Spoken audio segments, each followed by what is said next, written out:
बेटा हो तो श्रवण कुमार जैसा हो वरना ना ही हो, और कट्टरपंथियों पर एक्शन हो तो फ्रांस जैसा हो वरना ना ही हो। पिछले एक वर्ष में फ्रांस ने कट्टरपंथ की विचारधारा को जन्म देने वाले 30 से अधिक मस्जिदों को बंद किया है, और इसके पीछे का कारण यहां से निकलने वाले जहरीले भाषण को बताया गया है। लेकिन जो इतने पर मान जाए वो फ्रांस कहां। एक्शन की लिस्ट में और भी बहुत सी बातें हैं, जानेंगे सबको विस्तार से टीएफआई की वीडियो में मेरे यानी शाश्वत के साथ। तो चलिए प्रारंभ करते हैं। वैश्विक स्तर पर इस्लामिक कट्टरपंथ के बढ़ते प्रभाव से विश्व के सभी देश त्रस्त हैं। तालिबान हो या आईएसआईएस, इन आतंकी संगठनों ने विश्व में आतंक को इतना बढ़ा दिया है कि इस्लामिक कट्टरपंथ के खिलाफ घरेलू स्तर पर भी एक्शन लेना अवश्य हो गया है।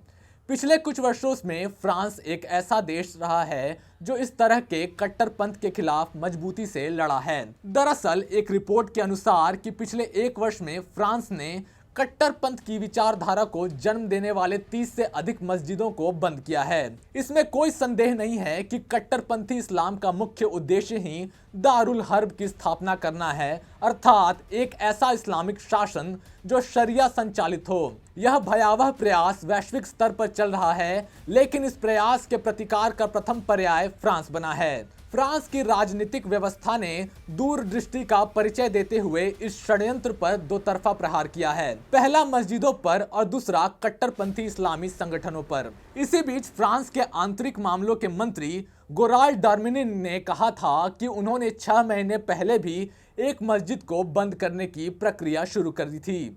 वहीं इस कदम का बचाव करते हुए उन्होंने कहा कि धार्मिक संस्थान के इमाम कट्टरपंथी उपदेश दे रहे हैं।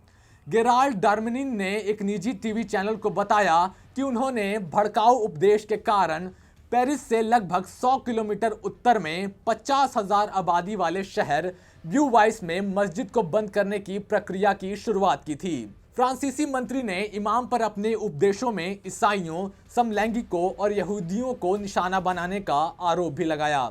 हालांकि ओसे क्षेत्र के अधिकारियों, जहां ब्यूवाइस स्थित है, ने पहले ही घोषणा कर दी थी कि वे मस्जिद को बंद करने पर विचार कर रहे थे, क्योंकि मौलवियों ने धर्मोपदेश के कारण नफरत, हिंसा और जिहाद को उकसाया था। आपको बता दें कि फ्रांस ने एक साल पहले मुस्लिम अल्पसंख्यकों के खिलाफ एक बड़ी कार्रवाई शुरू की है।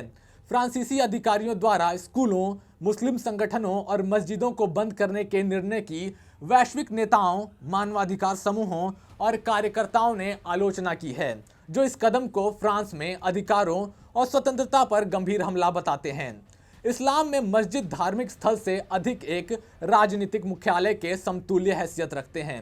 बता दें कि यहीं से सृजित होता है धर्मानुशासित कट्टरपंथी विचार।